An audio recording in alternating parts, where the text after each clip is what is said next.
Somos Iglesia. La Iglesia es el nuevo pueblo de Dios, llamado a ser la luz del mundo y la sal de la tierra. En los vibrantes y vertiginosos tiempos de cambio que vivimos, los bautizados somos los testigos de la vida nueva, de justicia, de unidad y de paz que Cristo nos propone, por la fuerza de la fe luminosa, la esperanza inquebrantable y la caridad ardiente. La Iglesia Católica, cuerpo vivo de Cristo, nos señala la única opción por la verdad y nos presenta el ideal existencial más alto: Jesucristo, modelo de verdadera humanidad y camino seguro de salvación y de vida eterna. Tú eres Pedro, y sobre esta piedra edificaré mi iglesia, y el poder del mal no triunfará sobre ella. Somos Iglesia.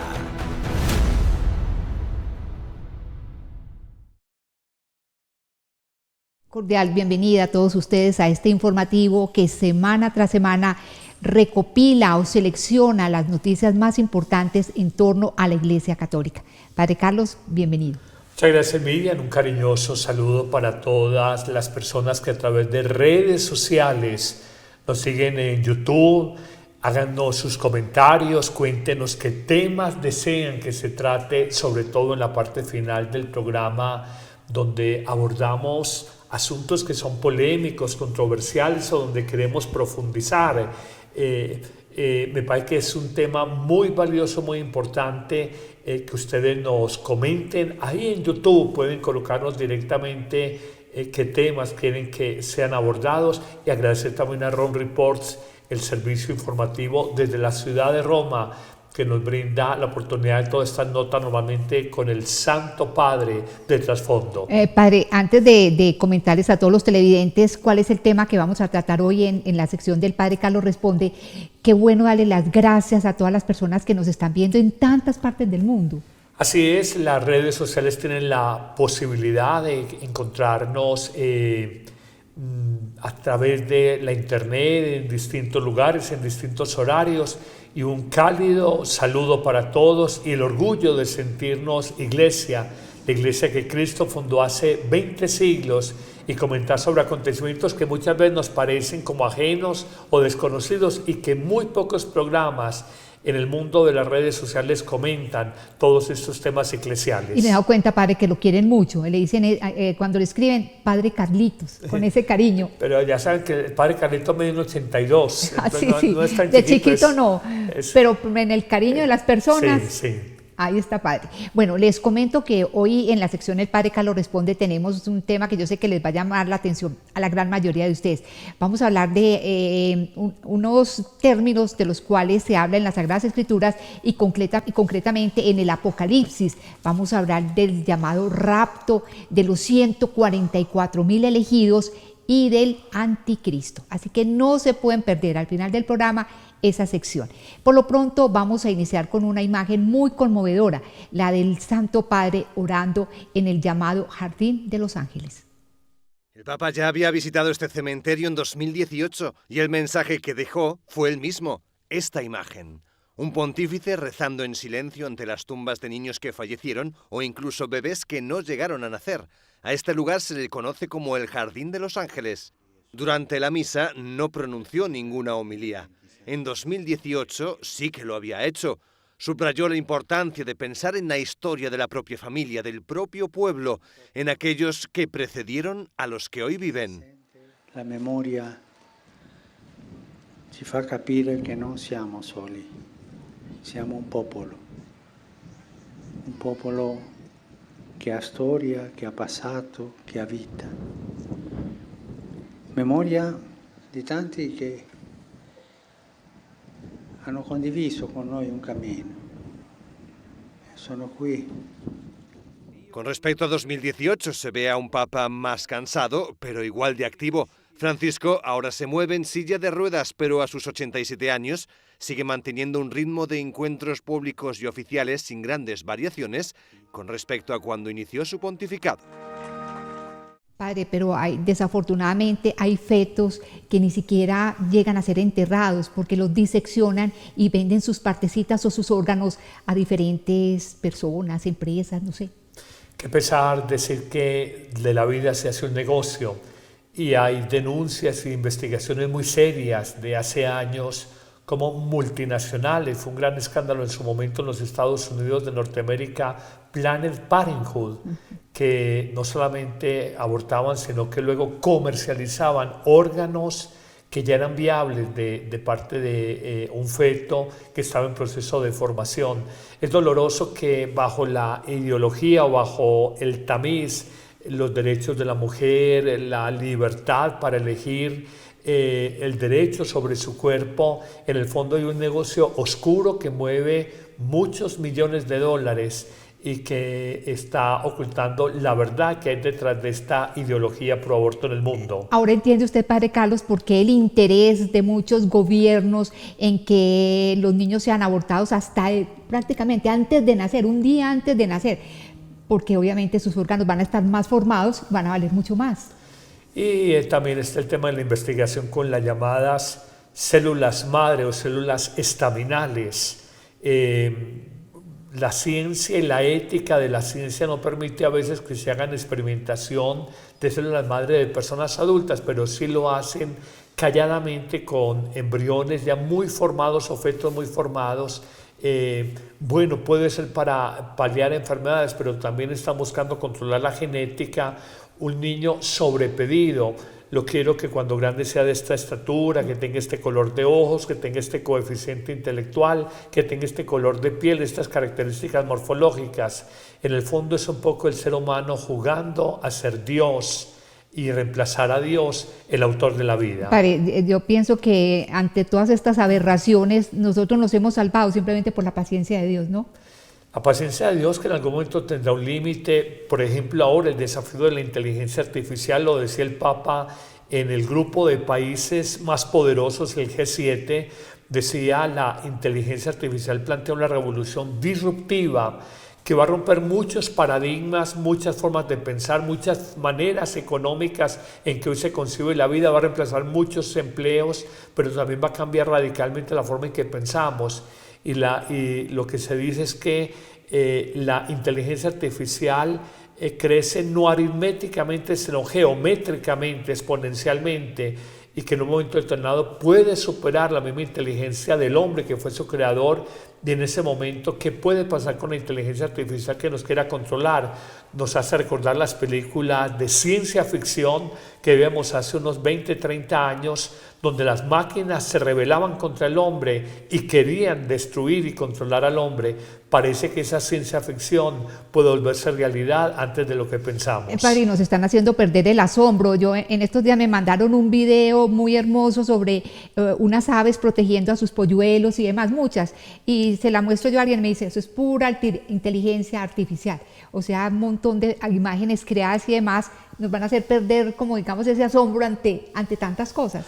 Como también muchas personas se construyen noticias sobre alguien y montado con inteligencia artificial cada vez más real y más difícil de detectar la falsedad, está el mercado de las fake news en campañas políticas, por dañar a una persona en el mundo empresarial, en el mundo público, en el mundo social, de manera que son muchos desafíos que plantean estas revoluciones de la bioética con los bebés, o se habla también de la ética de la inteligencia artificial.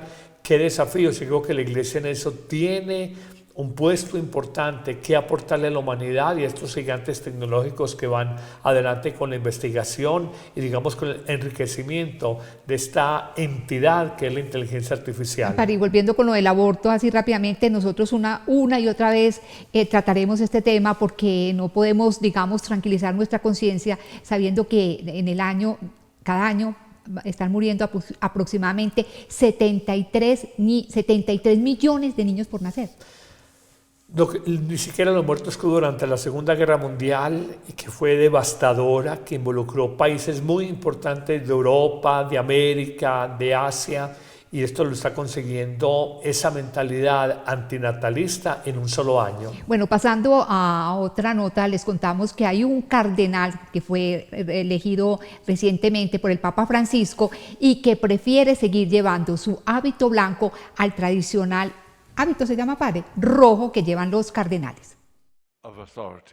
Timothy Ratcliffe es dominico y es uno de los protagonistas del sínodo. El Papa decidió hacerlo cardenal y ha confirmado su participación en el consistorio del próximo 7 de diciembre en San Pedro. Sin embargo, ha hecho una petición al Papa, la de seguir vistiendo su hábito, y el Papa aceptó. Lo contó en una entrevista en la BBC. No ha sido el único en tomar esa elección. Es habitual ver al Papa St. Patrick O'Malley con su hábito de franciscano o al predicador de la Casa Pontificia, Raniero Cantalamessa, vestido de capuchino. Ratcliffe cumplirá 80 años en agosto del 2025 y además en abril ya había anunciado públicamente que había pasado por importantes problemas de salud. Por eso todo apunta a que la intención de su nombramiento como cardenal obedece a un deseo de reconocimiento por parte del Papa. Además, Ratcliffe es dominico, por lo que viste de blanco. Por eso será habitual ver a dos figuras de este color en los eventos no solemnes del Vaticano, al Papa y a él. De hecho, el blanco del hábito de los pontífices fue una aportación que vino de otro dominico que fue elegido por el Papa en el siglo XVI. Padre, antes de que hablemos de la importancia de los colores dentro de la liturgia, este cardenal que acabamos de ver parece que tiene una gran apertura hacia este mundo LGTBI, es muy, digamos, muy partidario incluso de las bodas entre homosexuales, ¿no? Son las tendencias en el mundo de la Iglesia y hay que decirlo, la Iglesia no es ajena a esta mentalidad secular que tiene una comprensión del hombre de manera distinta. Vivimos un momento muy interesante en la Iglesia Católica y es corrientes demasiado aperturistas que pueden rayar en la heterodoxia y corrientes de alguna manera que han sido toda la vida más en la línea de la pura ortodoxia eclesial. Yo creo que el Papa tendría sus razones para hacerlo cardenal, querrá cierto pluralismo ideológico, pero creo que la Iglesia siempre debe ser un estandarte, una bandera que muestre una verdad más alta, más allá de la ideología que quiere hacerse predominante en este momento de la historia humana. Padre, entonces ¿usted cree que eso de boda entre homosexuales, la Iglesia nunca, no se va a ver nunca dentro de la Iglesia? Es una pregunta difícil porque nadie conoce el futuro, pero pienso que no se trata de hablar de progresismo, de conservadurismo, se habla simplemente de una ley natural. Dios en el proyecto eterno, desde el libro del Génesis, creó el hombre y a la mujer. Jesús, ratificando también la doctrina mosaica sobre el matrimonio, habla del hombre y la mujer. Un hombre y una mujer están abiertos a la vida. El hombre, por su morfología, es dador. La mujer, por su morfología física, es receptora. De manera que aquí no hablamos de un tema simplemente cultural, como se ha querido hacer aparecer, y que hay que hacer una deconstrucción cultural, dicen estos ideólogos del género, o es una ideología religiosa, sino que estamos hablando de pura y dura ley natural. Dos hombres o dos mujeres de manera natural están cerrados a la vida, y un hombre y una mujer de manera natural, por la cópula, por la integración de sus seres, están abiertos a la vida. Y esto es un dato de la pura biología. Y el ser humano, en nombre de su libertad, de su autonomía, no puede redefinir lo que es bueno y lo que es malo, o aún atreverse a jugar a ser Dios y a decidir qué es masculino, qué es femenino, definiendo el propio género, la propia sexualidad humana. Eso no indica que la Iglesia no acompañe a todo ese mundo LGTBI, ¿no? Completamente distinto, se acompaña a todas las personas. Jesús vino por todos, por el sufriente, por el enfermo, por el pecador, no por el sano. Eso es clarísimo, eso nadie lo discute y siempre ha sido así. Pero una cosa es esto y la otra es colocar como un paradigma social y como un modelo de familia, lo que realmente desde el punto de vista de la mera ley natural no puede ser familia. Ahora hablábamos de la inteligencia artificial, pues bien, ahora la Iglesia está preocupada por lo que se llama la intimidad artificial. ¿De qué se trata? Vean ustedes. Este grupo de expertos, empresarios y académicos se ha reunido en el Vaticano para analizar los desafíos de la inteligencia artificial para la Iglesia Católica. Frente a los discursos pesimistas, hay quienes ven una alternativa clara en este entorno. Tenemos una gran oportunidad como Iglesia en esta era de la inteligencia artificial. Hay muchas aplicaciones que proponen una intimidad artificial, ideas para conocer amigos e incluso tener relaciones románticas. Frente a ello, la Iglesia puede presentar la belleza de la comunidad que acoge, que sostiene y acompaña a la gente. Y es que todos tenemos un profundo deseo de ser conocidos y queridos. Los participantes en la reunión señalan que las comunidades cristianas en las que se aprecia la dignidad de cada persona son un claro contraste al individualismo de las redes. Nos encontramos ante una sociedad en la que la gente está buscando una intimidad artificial en sistemas electrónicos. Si están buscando amistad o amor a través de esos dispositivos, quiere decir que en el fondo tienen una gran carencia de amor. Quizá han tenido experiencias personales negativas con otras personas, tienen heridas o dificultades, incluso y hasta traumas. Por eso es nuestra responsabilidad como Iglesia la de encontrar a las personas en ese momento de debilidad y asegurar que hay una curación y esperanza. Estamos aquí para sostenerte. También señalan que junto a esa actividad de sanación, la Iglesia cuenta con un gran activo que ofrecer a la inteligencia artificial. La pregunta es cómo puede la Iglesia contribuir a que quienes trabajan con la inteligencia artificial lo hagan con más profundidad. Y es que la Iglesia aporta una gran sabiduría, tiene respuesta a qué significa ser humano, qué significa ser consciente y a todas las cuestiones sobre inmortalidad o el transhumanismo. El encuentro, denominado Fórum de Constructores de la Inteligencia Artificial, ha contado con la presidencia del cardenal Peter Turkson, canciller de la Pontificia Academia de las Ciencias. Padre, no deja de ser perturbador el que a través de las redes sociales, a través de la internet, nos vigilan, nos analizan, nos comparan. Hoy sabemos que las aplicaciones, pues supuestamente con consentimiento de un usuario, vaya usted a saber. Han habido escándalos en elecciones presidenciales pasadas en los Estados Unidos, como aplicaciones subrepticias o en segundo plano, con micrófonos activados, con cámaras activadas, conocían la vida, los comportamientos, lógicamente las consultas que se hacen a través de una pantalla de estas, un teléfono celular, y nos pone a nosotros a pensar hasta qué punto estamos reviviendo todos estos libros, 1984, y cómo somos observados, cómo nuestros comportamientos son analizados. Y recuerdo en algún programa que hizo, en una crítica a las redes sociales, decían, cuando te regalan el consumir o el inscribirte en una red social, en una sociedad capitalista, es porque el producto eres tú. Y en el fondo es eso, juegan con nuestro tiempo, juegan con nuestros deseos, juegan con nuestras curiosidades y nos dispara el algoritmo permanentemente productos, servicios, mensajes. ¿Qué no hablar de esa intimidad sexual de tantos adolescentes que hoy que les parece de lo más natural mostrar su cuerpo, mostrar su intimidad en una red a una amiga, a un amigo, pensando que esto va a desaparecer en cuestión de segundos? Algunas redes tienen esta función, pero que el que conoce sabe qué es lo que se llama la arqueología digital y que todo registro que hagamos nosotros o todo caminar en el mundo digital queda registrado y no es fácil borrar esas huellas, y sobre eso luego hoy es común las extorsiones, hoy es común el comercio sexual, vendiendo la intimidad y de una manera artificial.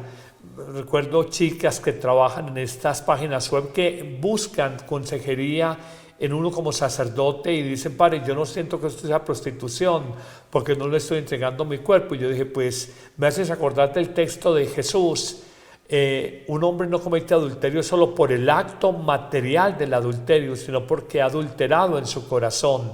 De manera que esta mujer, aunque no tenga un adulterio físico, material, con una persona concreta, está adulterando en su corazón y está vendiendo su cuerpo fundamentalmente por dinero, por fama, por prestigio. Y hoy nos parece, se ha vendido la idea de que esto es una profesión más. Es un poco la expresión del oscurecimiento de la conciencia que hay hoy en no pocas personas. Padre, se dice que los jóvenes hoy en día no viven la vida, la graban. Nosotros estamos cediendo, incluso los jóvenes y también nosotros los adultos estamos cediendo nuestra intimidad, subiendo a las redes todo tipo de fotos, todo tipo, lo que usted decía, todo tipo de experiencias, que el paseo en no sé dónde. Y la gente sabe exactamente qué hicimos, dónde estuvimos, todo. Descartes decía, pienso, luego existo. Hoy parece, estoy en redes sociales, luego existo. Y podríamos decir una frase dramática, hoy en esta generación más contemporánea, quien no está en redes sociales simplemente está en la cultura de la cancelación, está cancelado, no existe. Y es una red donde muestra estados ideales, con la persona perfecta, en la comida perfecta, en la playa paradisíaca perfecta. Y la vida es perfecta, pero la realidad no es esa vida digital, que no deja de ser una fotografía, un instantáneo, un video de unos 30, 40 segundos, sino que la vida cotidiana tiene su problematicidad, tiene sus desafíos, tiene sus altibajos emocionales y anímicos, y esto cuando los millones de consumidores, sobre todo adolescentes, ven, entre comillas, la intimidad, la vida privada, la vida cotidiana de los demás, les genera una permanente ansiedad, porque no tengo el cuerpo espectacular de esa chica, dirá otro adolescente, porque no tengo el dinero de este otro chico influenciador, porque no he estado en los paseos o en los lugares extremos donde ha estado esa persona, y simplemente nos genera una frustración y una ansiedad hoy muy combinada con la depresión. Padre, ¿usted qué opina de los emoticones?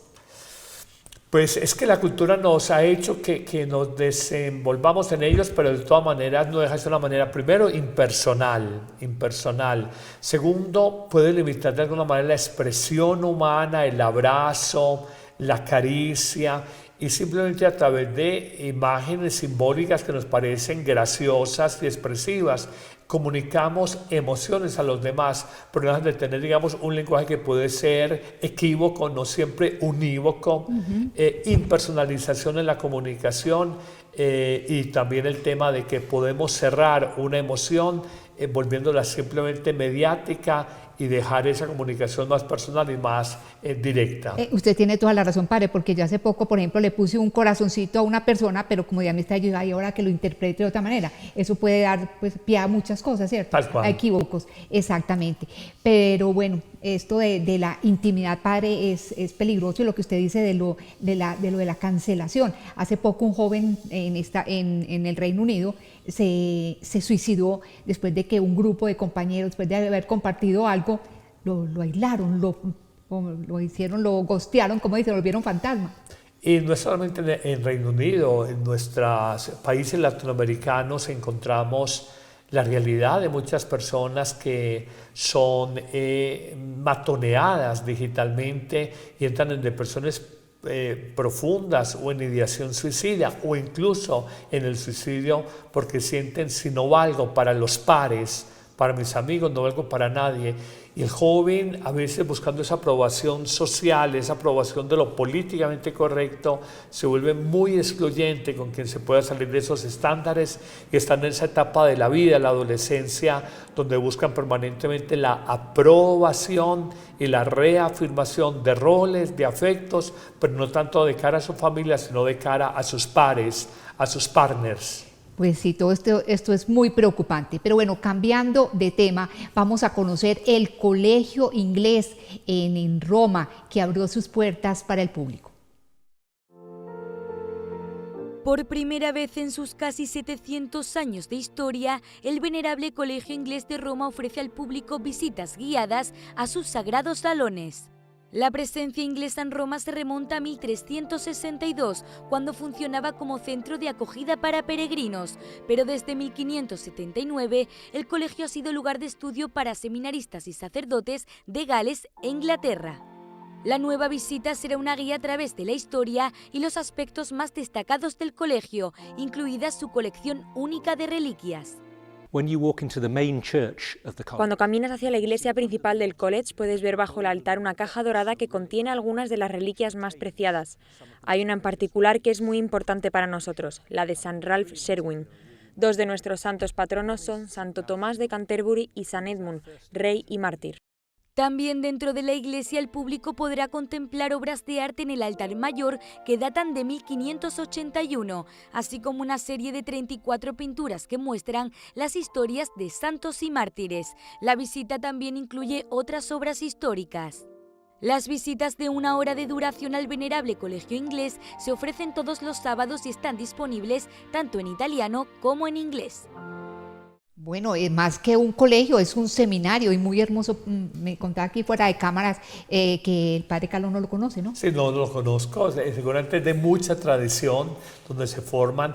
Muchos países tienen sus colegios, sus instituciones educativas, donde llevan los sacerdotes a formarse en las más prestigiosas universidades de la Iglesia, que están en su gran mayoría en la ciudad de Roma. Bueno, y como es un colegio tan antiguo, hay una historia de que allí, durante la época de Enrique VIII, varios seminaristas tenían que volver allá, a Inglaterra, y cuando volvieron fueron asesinados porque obviamente Enrique VIII no comulgaba con las políticas del Papa. Los contextualizamos. Enrique VIII fundó su iglesia, la iglesia inglesa, de viene anglicanismo, English, la iglesia inglesa, su versión en Norteamérica es la iglesia episcopaliana, y lógicamente en estas disputas más de orden político que religioso, cuando el Papa no aceptó su divorcio, fundó su propia iglesia nacional británica. Estos chicos eran fieles al Papa y prefirieron sacrificarlos antes que dejar que se ordenaran sacerdotes y fueran fieles al Papa. Bueno, padre, pero sí conoce, usted no conoce el colegio inglés, pero sí conoce la vía de la conciliación, ¿no?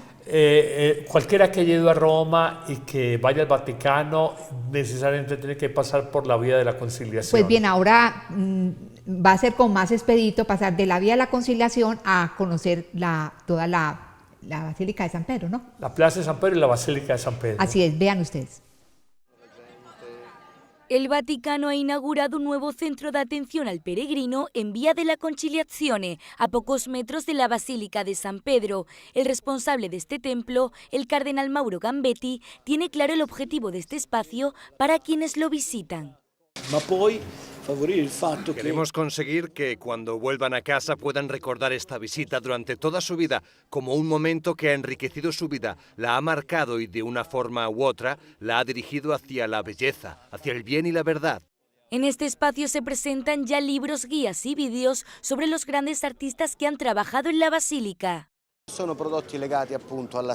Contamos con productos ligados a la espiritualidad, a la historia de las personas y al arte, porque dentro de la basílica se presenta un conjunto de arte, cultura y espiritualidad. Quienes gestionan este espacio tienen también una función de acogida y servicio a los visitantes. Una de las preguntas más sencillas es ¿cuándo abre? ¿A qué hora cierra? ¿Podemos visitarlo? ¿A qué hora empiezan las celebraciones? Y estas son las cuestiones más sencillas. Tenemos otras más complejas, como ¿dónde podemos dormir? O también no tengo dinero para viajar a Roma, ¿me pueden ayudar? También nos ocupamos de eso. Una labor que no se limitará al año del jubileo, ya que este espacio nace con vocación de continuidad al servicio del peregrino. Es como una especie de oficina de información con todo lo relacionado a la Plaza de San Pedro, a la Basílica de San Pedro, las horas de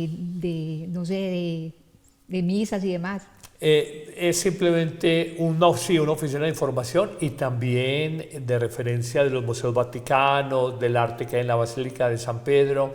En el fondo es porque la gente a veces va muy de paso. Sabemos que la vía de la conciliación es la gran avenida que une con la Plaza de San Pedro y con la Basílica, habiendo otros puntos, porque sabemos que el Vaticano está en el puro centro de la ciudad de Roma, y tienen ahí en esta vía de la conciliación una especie de librería, de oficina turística, que quieren a la gente hacerle más expedita y más organizada toda la información que necesita cuando visite tanto la Catedral Basílica, la Basílica de San Pedro, como los museos vaticanos y en general todo lo que sea de interés del Estado Vaticano, de la Santa Sede. Pero ¿usted qué opina de lo que decía el padre Enzo con respecto a que también van a ofrecer una ayuda económica a las personas que deseen ir allá? Pues, ¿de dónde van a sacar las ayudas, padre? De pronto puede que tengan algunos fondos para gente que les escriba y los animo a algunos a que de pronto digan, tengo el tiquete pero no tengo el hospedaje, ayúdenos a dar un hospedaje ahora para el año jubilar 2025. Me imagino que se lo dice porque contará con algún respaldo, algunos fondos, de manera que vos miren a ver si te animás. Pues sí, padre, pero yo imagino que van a tener que competir con miles y miles de personas que tendrían el mismo deseo, ¿no? Bueno, imagínese. Nada perdemos con escribir. Ah, bueno, sí, exactamente. La esperanza es lo último que se pierde. Ahora sí los invito a que pasemos a la sección El Padre Carlos Responde y hoy con temas, pero así puntuales, pero muy, muy interesantes. Padre Carlos, hace poco leí el libro del Apocalipsis y la verdad quedé confundido con respecto a muchas cosas. Entre estas, el que se hable de que solo 144,000 personas se salvarán. Yo supongo que este es un número simbólico, pues no creo que de millones y millones de personas que han pasado por el mundo, solo 144,000 puedan llegar a las moradas eternas. ¿Qué hay de cierto en esto? El libro del Apocalipsis o el libro de las Revelaciones es el libro más tardío en ser escrito en el Nuevo Testamento. A San Juan se le atribuyen 5 libros del Nuevo Testamento, el Evangelio según San Juan, primera, segunda y tercera carta, que son obras muy cortas, pero muy densas, muy ricas teológicamente, y finalmente el libro del Apocalipsis o libro de las Revelaciones, que según la tradición ya estaba Juan muy anciano, fue muy a finales del siglo I, y él tenía un escribano, un amanuense, porque dice que Juan ya estaba muy ciego, y tuvo unas revelaciones de Dios que este amanuense escribano, secretario, le fue consignando, y todo fue en el contexto de escribir en clave metafórica o simbólica, en medio de la persecución que se había desatado contra el cristianismo naciente. Entonces, muchos de los números y de las imágenes que presenta el Apocalipsis, en el fondo, más que ser un mensaje del final de la historia de destrucción, es un mensaje de esperanza para los creyentes y para los cristianos que vivían las primeras persecuciones, no solamente de parte de los judíos, sino del Imperio de Roma. En el caso puntual de la cifra de 144,000 elegidos inscritos en el libro de la vida, es un número puramente simbólico, nos habla, los estudiosos dan esta explicación. 12 fueron las tribus de Israel que representan el Antiguo Testamento, 12 son las columnas de la iglesia, los 12 apóstoles representan el Nuevo Testamento, 12 por 12 da 144. El 1000 significa multitudes, entonces todo el Antiguo Testamento, las 12 tribus de Israel, todo el Nuevo Testamento, la nueva iglesia o la iglesia en las 12 columnas, los 12 apóstoles, multiplicado por multitudes, que significa 2000, nos da 144,000. Esto significaría que lejos de que los salvados sea un número tan restrictivo, entre 8,000 millones de almas, 2,000 millones de cristianos entre católicos y no católicos, hablar de solo 144,000 nos daría que 1,999 millones 836,000 no se salvarían, 866,000 es simplemente un número simbólico. Y tenemos que entender un principio en exégesis bíblica muy simple: todo texto bíblico fuera de contexto se vuelve un pretexto. Todo texto fuera de contexto se vuelve un pretexto para ponerle a la Biblia a decir cualquier cosa. Incluso de eso se basan muchas sectas, incluso para agarrar a las personas, ¿no? Hay muchas denominaciones religiosas, no vamos a hablar de nombres propios, pero sí, efectivamente, meten miedo diciendo, ¿sabe usted que solo se van a salvar 144,000? Y están aquí. Le entregamos esta revista, lea esta revista y se dará cuenta que van a ser muy pocos. Usted tiene que seguir y dar el nombre de Dios de una manera muy especial, para no hablar de grupos ni hacerles promoción. Bueno, padre, gracias a Dios por esa respuesta, porque yo ya me sentía fuera de esos 144. Bueno, padre, segunda pregunta. Padre, en el Apocalipsis se habla del demonio y del número de la bestia, 666, el cual dicen corresponde numéricamente en hebreo al emperador Nerón, quien persiguió y asesinó a un número indeterminado de cristianos. No obstante, también se habla del anticristo y muchas personas afirman que este personaje ya está en el mundo y que pronto se dará a conocer públicamente. ¿Es esto chifladura de la gente, teorías conspirativas o habrá algo de verdad? Es cierto que en la Biblia hay una ciencia, la gematría, que le da valor a cada uno de los números y también se pueden transcribir casi como un código, una clave, letra por número, número por letra. El 666 se habla del NRN, hablando de Nerón, y nos habla, fue el gran perseguidor de los cristianos. Lógicamente era la oposición al proyecto de Cristo para el mundo, de que se le llama el anticristo. Este número que aparece en Apocalipsis 13, si no me falla la memoria, ha servido para muchísimas películas de terror, donde se habla como el número de la bestia, el número de Satanás. Y hay algo de verdad en esto, pero no la bestia o Satanás con cachos, con cola, con rastrillo, medio humano, medio lobo, medio lagarto, sino como el número de el ser humano cuando alejado de Dios, deshumanizado, es una bestia, es un animal para otros. Sin hablar lejos, dictadores como los que hubo en el siglo pasado, que llevaron de calle millones de vidas, son anticristos, porque en el fondo se oponen al proyecto del reino de Dios, un proyecto de vida, y hubo muerte, un proyecto de justicia, y trajeron injusticia, un proyecto de fraternidad y generaron ruptura y división. De manera que hay algo de verdad en eso, pero también tenemos que tener cuidado porque sobre todo el cine ha explotado mucho como todas estas cifras ambiguas y simbólicas que maneja la Biblia para construir narrativas de las cuales hay un uso comercial exagerado y se trata de entender que el Evangelio es buena noticia. Cristo nos vino a salvar y no mala noticia, la acción del demonio en el mundo. En esto puntualizo algo que lo decían los santos. El demonio sí existe, no se le puede negar, pero no le des tanta importancia que es lo que quiere. No lo niegues porque entonces trabaja mejor. Sabes que existe, desprécialo, que es lo que más le duele. Padre, pero entonces usted no cree que sea realmente un personaje que esté por venir, que acapare todo el poder mundial y que de pronto muchas personas lo vayan a seguir. Vuelvo a decir, el libro del Apocalipsis o de las Revelaciones es un libro que tiene una profunda y potente carga simbólica.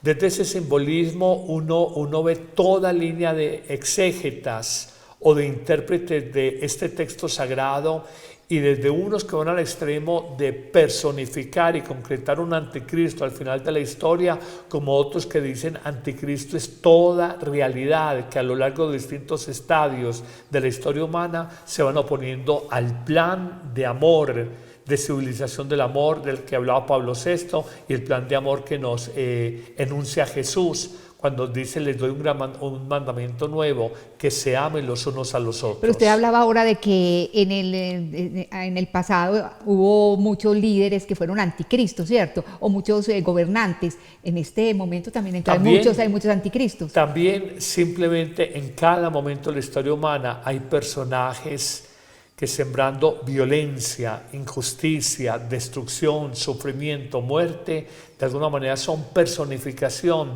del contraproyecto de Dios sobre la tierra. En ese sentido me quedo más con esa interpretación de un grupo importante de escrituristas, más allá de esperar temiblemente un personaje con poder. Siempre lo ha habido. Ya San Juan lo decía también en sus primeras cartas, que el anticristo está entre nosotros, y él hablaba de las fuerzas del demonio, el mundo y la carne a las que nos tenemos que oponer. Cualquier ser humano es susceptible de lo mejor, su mejor versión como hombre, y cualquier ser humano alejado de Dios es capaz de sacar la peor versión, la más bestial como ser humano. Bueno, muy interesante, padre, esa posición suya frente a esto. Bueno, y la tercera pregunta, padre, en varias partes de las Sagradas Escrituras se habla de un rapto antes de la segunda venida de Jesús. ¿Qué nos puede decir sobre esto? Se habla de un rapto y la palabra más exacta es un arrebatamiento. Se dice que los cristianos creyentes en la segunda venida o parusía o venida definitiva, se habla siempre de Jesús de tres venidas. La primera venida en carne, con humildad, naciendo en un pesebre, lo celebramos en Navidad. Una venida final, cuando acabe la historia, vendrá con poder y gloria, así lo decimos en el credo. Creo que vendrá con poder y gloria sobre las nubes del cielo, acompañado de los ángeles, a juzgar vivos y muertos. Ese arrebatamiento o ese rapto, que lo formula el libro del Apocalipsis, es los creyentes vivos. En el momento del final de la historia, Jesús los tomará.